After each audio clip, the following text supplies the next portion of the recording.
Miss Smith's Incredible Storybook by Michael Garland.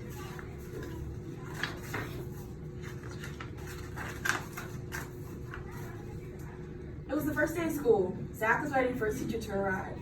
Boring, he thought. Why would this year be any different from the last one? Then the door swung open. Good morning, class. My name is Miss Smith, and I'm your new teacher.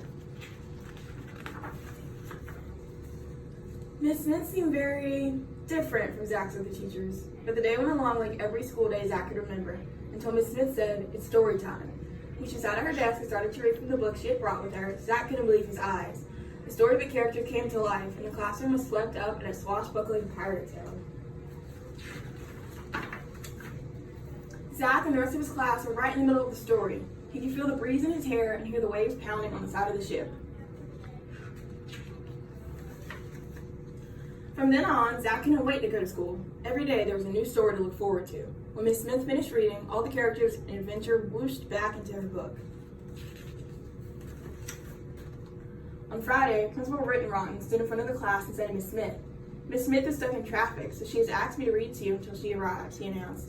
Zach wondered what would happen next. Principal Rittenrotten started to read. Zach grinned when a princess leaped out of the book, followed closely by a fire-breathing dragon and a brave knight on his horse. Principal Rittenrotten was so surprised that all he could do was scream and throw the book up in fright. "I'm going for help," he called over his shoulder as he ran out the door. Before Zach could think of anything to do, Sue Ann pounced on the storybook, but she didn't finish the dragon story. She started reading another book instead. The princess, the dragon, and the knight did not return to the book, but the three bears and Goldilocks came out. Freddie, the class clown, jumped out of his seat and tried to yank the book away. When Sue Ann let go, he tumbled backward and the book flew across the room. The whole class laughed. Billy caught the book and started reading from a new story. Zach shook his head in amazement when the Mad Hatter, the Cheshire Cat, and Alice popped out to join the others. As the book passed from kid to kid, one character after another flew out of the pages. The classroom was getting very crowded. "This is trouble," Zach said to himself. The chaos was beginning to spill out into the halls. "Why don't you finish the stories?" Zach pleaded, but no one was listening. Miss Smith brought her car to a screeching stop in front of the school. "Uh-oh, there seems to be a little problem," she said to herself as she raced inside. Meanwhile, Zach was shouting, "We have to finish the story so the characters will go back into the book." But the storybook characters didn't want to go back. A tug-of-war began. Miss Smith appeared in the doorway. With one look, she let everyone know she meant business. Even the dragon was suddenly silent. Zach handed the book back to Miss Smith.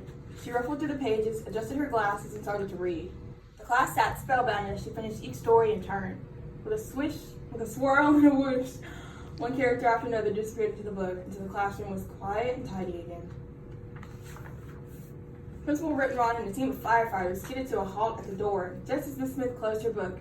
"May I help you, Principal Rittenrotten?" asked Miss Smith, but the principal couldn't seem to answer. He just stared at the quiet class with his mouth wide open. Miss Smith flashed a secret smile at her class. Zach smiled right back. Who would have ever guessed that reading could be so much fun? The end.